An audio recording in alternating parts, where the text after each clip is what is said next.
नमस्कार।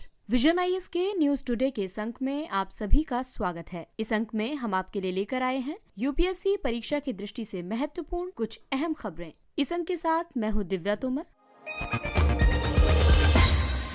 आइए सबसे पहले बात करते हैं इस अंक की खास खबरों के बारे में। वैश्विक स्वास्थ्य आपदाओं को रोकने के लिए विश्व स्वास्थ्य संगठन महामारी संधि पर विचार कर रहा है। एशियाई शेरों की पहचान के लिए सिम्बा यानी software with intelligent marking based identification of Asian Lions तकनीक का उपयोग किया जाएगा। सुप्रीम कोर्ट ने मौत की सजा या मृत्युदंड पर ऐतिहासिक निर्णय की पुष्टि की। भारत के स्मार्ट मीटरिंग कार्यक्रम में बाधा, बोली प्रक्रिया 15 मार्च तक स्थगित की गई और रूस ने अंतर्राष्ट्रीय अंतरिक्ष स्टेशन को गिराने की धमकी दी।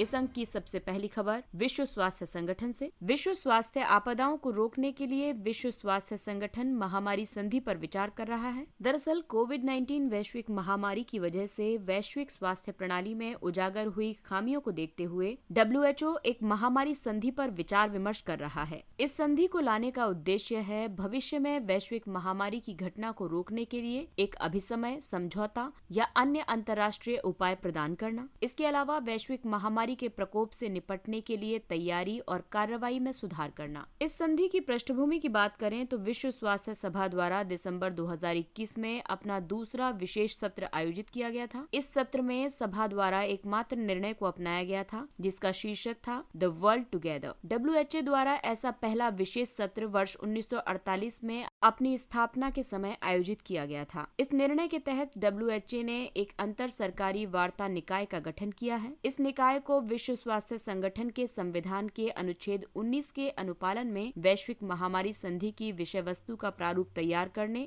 और उस पर वार्ता करने का उत्तरदायित्व सौंपा गया है। इस वैश्विक महामारी संधि में कई बिंदुओं को शामिल किए जाने की उम्मीद है। उभरते हुए नए वायरस का जीनोम अनुक्रमण करना और उससे संबंधित डेटा को साझा करना, इसके अलावा टीकों और दवाओं का समान वितरण सुनिश्चित करना तथा विश्व भर में इससे संबंधित अनुसंधानों को साझा करना। यूरोपीय संघ चाहता है कि इस संधि में वन्य जीवों के बाजारों पर प्रतिबंध लगाने संबंधी प्रावधान भी शामिल किए जाएं। दूसरी ओर यूरोपीय संघ ये भी चाहता है कि महामारी संधि कानूनी रूप से बाध्यकारी हो। हालांकि यूएसए, ब्राजील और भारत ने इस पर आपत्ति व्यक्त की है। और आइए अब आपको बताते हैं WHO के संविधान के अनुच्छेद 19 के बारे में। ये अनुच्छेद विश्व स्वास्थ्य सभा को स्वास्थ्य संबंधी मामलों पर अभिसमयों या समझौतों को अपनाने का अधिकार देता है। ऐसे अभिसमयों या समझौतों को अपनाने के लिए 2/3 बहुमत की जरूरत होती है। अनुच्छेद 19 के तहत आज तक स्थापित एकमात्र अंतर्राष्ट्रीय उपाय WHO framework convention on tobacco control है।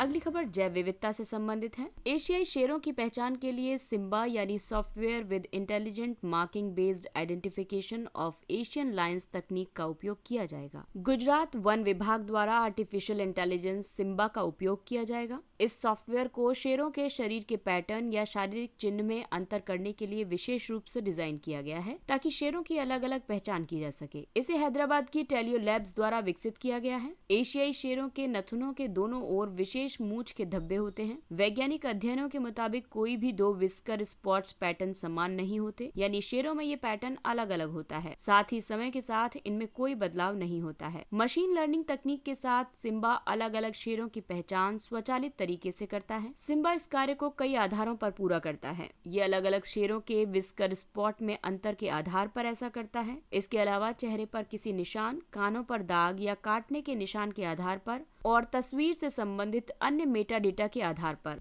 और आइए अब आपको बताते हैं सिम्बा के महत्व के बारे में। इससे उपयोगकर्ता को ये पहचानने और जांच करने में सहायता मिलती है कि क्या कोई शेर पहले से ही डेटाबेस में मौजूद है या वो कोई नया शेर है। इसके अलावा लिंग, नाम, माइक्रोचिप नंबर, जीवन की स्थिति, दूध पिलाने वाली मादा शेर जैसी अतिरिक्त जानकारियों का उपयोग भी डेटाबेस में शेरों की पहचान करने के लिए किया जा सकता है। इससे एशियाई शेरों के पर्यावास में प्रजातियों के संरक्षण और प्रबंधन की दिशा में किए जा रहे प्रयासों में सफलता मिली। एशियाई शेर भारत में पाई जाने वाली 5 बड़ी कैट स्पीशीज में से एक हैं। अन्य 4 हैं बंगाल टाइगर, भारतीय तेंदुआ, हिम तेंदुआ और क्लाउडेड लेपर्ड। एशियाई शेर केवल भारत में गुजरात के 5 संरक्षित क्षेत्रों में पाया जाता है। ये 5 संरक्षित क्षेत्र हैं गिर राष्ट्रीय उद्यान, गिर अभ्यारण्य, पनिया अभ्यारण्य, मिटियाला अभ्यारण्य और गिरनार अभ्यारण्य। समूहों में रहने वाली एकमात्र कैट स्पीशीज शेर है। इन समूहों को प्राइड यानी शेरों का समूह कहा जाता है। मादा शेर प्राइड की प्रमुख शिकारी होती है। इसकी गर्भधारण की अवधि 100 से 119 दिनों के बीच होती है। इसकी संरक्षण स्थिति की बात करें तो वन्य जीव संरक्षण अधिनियम 1972 की अनुसूची 1 में ये सूचीबद्ध है।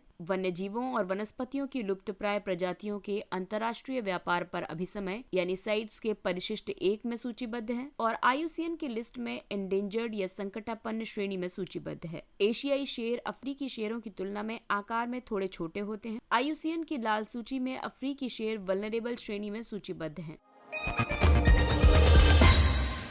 अगली खबर पेपर 2 के टॉपिक न्यायिक क्षेत्र से है। सुप्रीम कोर्ट ने मौत की सजा या मृत्युदंड पर ऐतिहासिक निर्णय की पुष्टि की है। सुप्रीम कोर्ट ने छन्नू लाल वर्मा बनाम छत्तीसगढ़ राज्य मामले में निर्णय देते हुए कहा था कि मौत की सजा देने से पहले अपराधी में सुधार की संभावना की तलाश के लिए उसका मनोवैज्ञानिक और मनोचिकित्सकीय आकलन होना चाहिए। इससे अपराधी में सुधार की किसी संभावना का आकलन किया जा सकेगा। इस वाद या मामले में उच्चतम न्यायालय ने अपने पहले के निर्णयों को आधार बनाया, जिसमें शामिल थे बच्चन सिंह बनाम पंजाब राज्य मामला। ये 1980 का मामला है। इस केस में सुप्रीम कोर्ट ने मौत की सजा देने के मामले में रेयरेस्ट ऑफ रेयर क्राइम का सिद्धांत स्थापित किया था। साथ ही सुप्रीम कोर्ट ने उत्तेजक परिस्थितियों और गंभीरता को कम करने वाली परिस्थितियों के बीच तुलनात्मक विश्लेषण को अनिवार्य किया था। इसके बाद आया माछी सिंह बनाम पंजाब राज्य मामला। ये वर्ष 1983 में आया। इस मामले में सुप्रीम कोर्ट ने रेयरेस्ट ऑफ द रेयर के सिद्धांत को और स्पष्ट किया और मौत की सजा के मामले के लिए कुछ मार्गदर्शक सिद्धांत निर्धारित किए। उत्तेजक परिस्थितियां या जोश में आना, इसमें शामिल है अपराध को अंजाम देने का तरीका, अपराध को अंजाम देने का उद्देश्य, अपराध की गंभीरता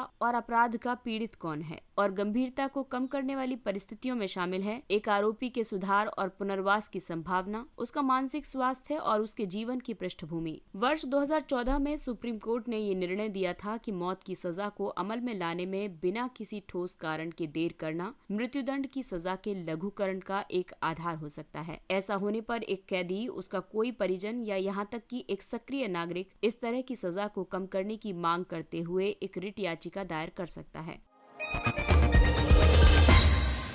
और अगली खबर विद्युत क्षेत्र से संबंधित है। भारत के स्मार्ट मीटरिंग कार्यक्रम में बाधा आई है और इसीलिए बोली प्रक्रिया 15 मार्च तक स्थगित की गई। रिपोर्ट्स के अनुसार कई मुद्दों के कारण सरकार ने स्मार्ट मीटर से जुड़ी बोली प्रक्रिया को 15 मार्च तक स्थगित कर दिया है। स्मार्ट मीटर के लिए बोलियां 3.03 ट्रिलियन रुपए की पुनरुत्थान वितरण क्षेत्र योजना के तहत आयोजित की जा रही है। इस योजना के लक्ष्य हैं भारत की औसत समग्र तकनीकी और वाणिज्यिक हानि को 20% के वर्तमान स्तर से घटाकर 12 से 15% करना। वर्ष 2024-25 तक सेवा की औसत लागत और प्राप्त कुल राजस्व के बीच के अंतर को धीरे धीरे कम करके शून्य करना। दूसरे शब्दों में विद्युत की लागत और जिस मूल्य पर इसकी आपूर्ति की जाती है, इसके बीच के घाटे को धीरे धीरे कम करके शून्य करना। स्मार्ट मीटर एक एडवांस एनर्जी मीटर है। ये जिस प्रणाली या आउटलेट में लगा होता है वहाँ की ऊर्जा खपत को दर्ज करता है। स्मार्ट मीटर स्मार्ट ग्रिड का एक घटक है। स्मार्ट मीटर से ग्राहकों को लाभ होता है। ये विद्युत की खपत को नियंत्रित करने में सहायक है। ये बेहतर शिकायत प्रबंधन, प्रणालीगत स्थिरता, विश्वसनीयता और पारदर्शिता के माध्यम से उपभोक्ताओं की संतुष्टि में वृद्धि करता है। इसके अलावा विद्युत वितरण कंपनियों यानी डिस्कॉम्स को इससे लाभ ये होगा कि ये AT&C की हानि को कम करता है, कंपनी की वित्तीय स्थिति में सुधार करता है, ऊर्जा संरक्षण को प्रोत्साहित करता है, बिल भुगतान में सुगमता को बढ़ाता है और बिलिंग को त्रुटिहीन बनाता है। लेकिन स्मार्ट मीटरिंग से जुड़ी कई समस्याएं भी हैं, जैसे कि प्रीपेड भुगतान करने के बाद भी इन मीटरों के संचालन में काफी देरी होती है। कनेक्शन और डिस्कनेक्शन मैनुअल रूप से किए जाते हैं। इस तरह से ये मानवीय हस्तक्षेप रहित उद्देश्य को पूरा नहीं करता। स्मार्ट मीटरिंग में साइबर सुरक्षा जोखिम भी है, जिसमें डेटा निजता की समस्या भी शामिल है। इसीलिए सरकार ने कई उपाय किए हैं, जैसे कि राष्ट्रीय स्मार्ट मीटरिंग कार्यक्रम। इस कार्यक्रम का लक्ष्य 25 करोड़ पारंपरिक मीटरों को स्मार्ट मीटर से बदलना है। ये बिजली की चोरी को कम करेगा और विश्वसनीय विद्युत आपूर्ति सुनिश्चित करेगा। National smart grid mission Bharat में स्मार्ट ग्रिड गतिविधियों से संबंधित नीतियों और कार्यक्रमों के कार्यान्वयन की योजना बनाता है और उनकी निगरानी करता है। और अगली खबर अंतर्राष्ट्रीय सुरक्षा से संबंधित है। रूस ने अंतर्राष्ट्रीय अंतरिक्ष स्टेशन को गिराने की धमकी दी है। रूस द्वारा यूक्रेन पर हमला करने के कारण संयुक्त राज्य अमेरिका ने रूस पर कई तरह के प्रतिबंध लगाए। इस संबंध में रूसी अंतरिक्ष एजेंसी द्वारा ISS यानी इंटरनेशनल स्पेस स्टेशन को संयुक्त राज्य अमेरिका, यूरोप, भारत या चीन पर गिराने की धमकी से एक भय का माहौल बन गया है। अंतर्राष्ट्रीय अंतरिक्ष स्टेशन का कक्षीय उड़ान पथ रूस के अधिकांश क्षेत्रों के ऊपर से नहीं गुजरता। इंटरनेशनल स्पेस स्टेशन 2 व्यापक भागों में विभाजित है। इसमें से एक भाग ऊर्जा और प्रणालियों से संबंधित है, जिसे संयुक्त राज्य अमेरिका द्वारा प्रबंधित किया जाता है। इसका दूसरा भाग ISS को कक्षा में बनाए रखने से संबंधित है, जिसे रूस द्वारा प्रबंधित किया जाता है। रूस समय समय पर अंतरिक्ष में प्रणोदक यानी थ्रस्टर्स भेजता है। ये प्रणोदक ISS से जुड़ जाते हैं और इसे कक्षा में बनाए रखने के लिए आवश्यक गति प्रदान करते हैं। यदि इंटरनेशनल स्पेस स्टेशन को आवश्यक गति प्रदान करने के लिए थ्रस्टर्स नहीं भेजा जाए तो ISS पृथ्वी पर गिर जाएगा। अंतर्राष्ट्रीय अंतरिक्ष स्टेशन एकमात्र कार्यशील अंतरिक्ष प्रयोगशाला है। ये प्रयोगशाला वर्ष 1998 से पृथ्वी की सतह से लगभग 400 किलोमीटर ऊपर एक प्रक्षेप वक्र यानी ट्रेजेक्ट्री में पृथ्वी की परिक्रमा कर रही है। ISS को यूरोप, संयुक्त राज्य अमेरिका, रूस, कनाडा और जापान एक सहकारी कार्यक्रम के रूप में संचालित करते हैं। ये लगभग 1.5 घंटे में पृथ्वी की एक परिक्रमा पूरा करता है। इसका उपयोग कई प्रकार के शून्य गुरुत्वाकर्षण की स्थिति में प्रयोगों, अंतरिक्ष का अन्वेषण करने संबंधी अध्ययनों और प्रौद्योगिकी विकास के लिए किया जाता है। और आइए अब जानते हैं कुछ संक्षिप्त लेकिन अन्य महत्वपूर्ण खबरों के बारे में। फरलो, एक सजायाफ्ता कैदी या डेरा सच्चा सौदा के प्रमुख गुरमीत राम रहीम को उनकी फरलो की समाप्ति के बाद वापस जेल भेज दिया गया है। फरलो का मतलब एक तरह से दोषी कैदियों के लिए अवकाश के समान है। फरलो के तहत एक निर्धारित अवधि के लिए कैदी को जेल से बाहर आने की अनुमति मिलती है। जहां पैरोल एक कैदी को किसी विशिष्ट काम या अनिवार्यता को पूरा करने के लिए दी जाती है, वहीं फरलो बिना किसी कारण के निर्धारित वर्षों की सजा काटने के बाद प्रदान की जाती है। फरलो प्रदान करने की शर्तें राज्यवार अलग अलग हैं, क्योंकि संविधान की 7वीं अनुसूची की राज्य सूची के तहत जेल राज्य का विषय है। ये कैदी का कानूनी अधिकार नहीं है। इसका मुख्य उद्देश्य कारावास के चलते अवसाद या उदासी को समाप्त करना और अपराधी को समाज के साथ एकीकृत होने में सक्षम बनाना है। राष्ट्रीय बाल अधिकार संरक्षण आयोग, महिला और बाल विकास मंत्रालय ने NCPCR के नए आदर्श वाक्य भविष्यो रक्षति रक्षिताः का शुभारंभ किया है। नया आदर्श वाक्य देश के भविष्य यानी बच्चों की रक्षा करने के लिए प्रेरित करता है। इसका शुभारंभ NCPCR के 17वें स्थापना दिवस के अवसर पर किया गया है।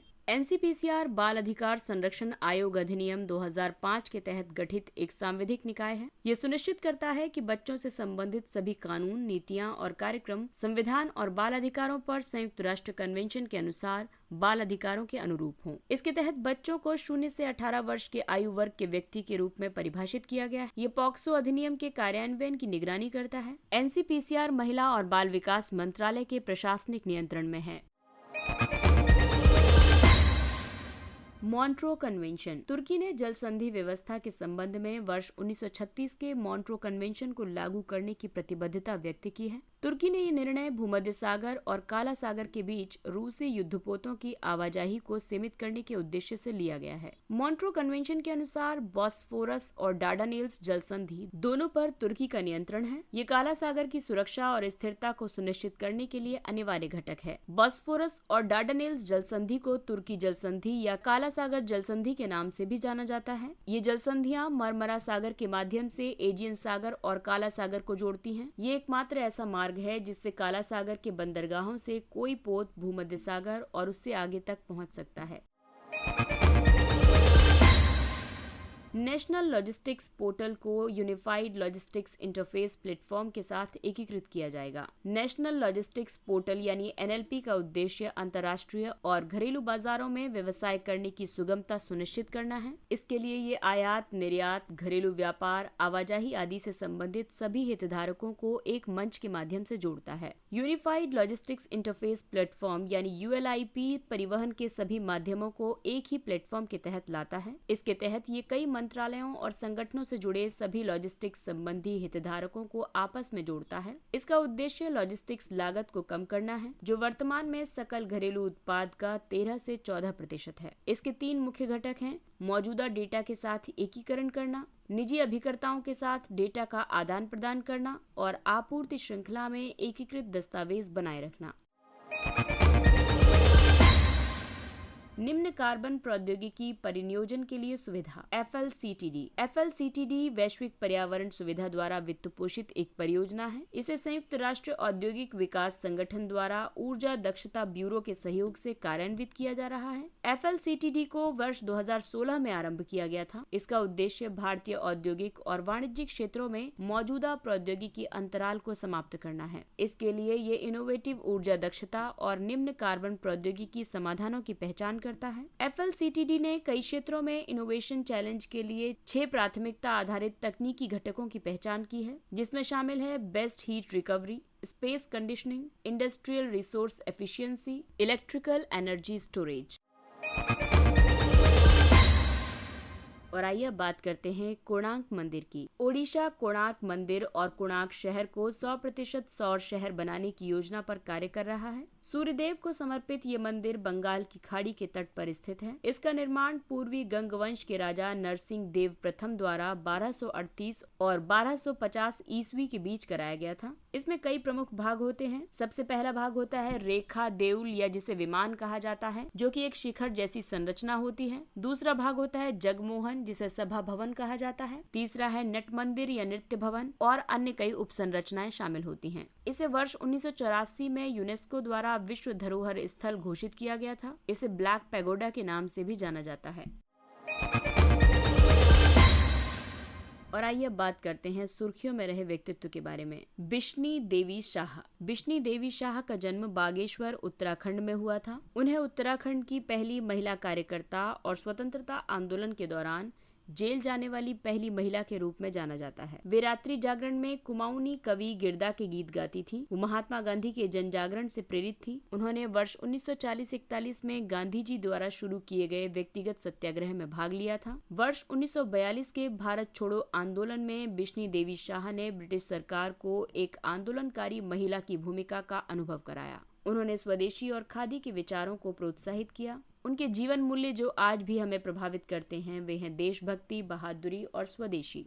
सुभद्रा कुमारी चौहान। सुभद्रा कुमारी चौहान अंग्रेजों के विरुद्ध महात्मा गांधी के असहयोग आंदोलन में शामिल हुई। वो एक अग्रणी लेखिका थी। साहित्य के पुरुष प्रधान युग के दौरान भी उनकी रचनाएं राष्ट्रीय स्तर पर विख्यात हुई। उनकी कविता झांसी की रानी, खूब लड़ी मर्दानी वो तो झांसी वाली रानी थी, हिंदी साहित्य में सबसे अधिक पढ़ी जाने वाली कविताओं में से एक मानी जाती है। उन्होंने अपनी रचनाओं को हिंदी की खड़ी बोली में लिखा। सुभद्रा कुमारी चौहान की कविताओं में भारत के स्वतंत्रता आंदोलन के दौरान भारतीय महिलाओं द्वारा सामना की जाने वाली कठिनाइयों और चुनौतियों का भी चित्रण किया गया है।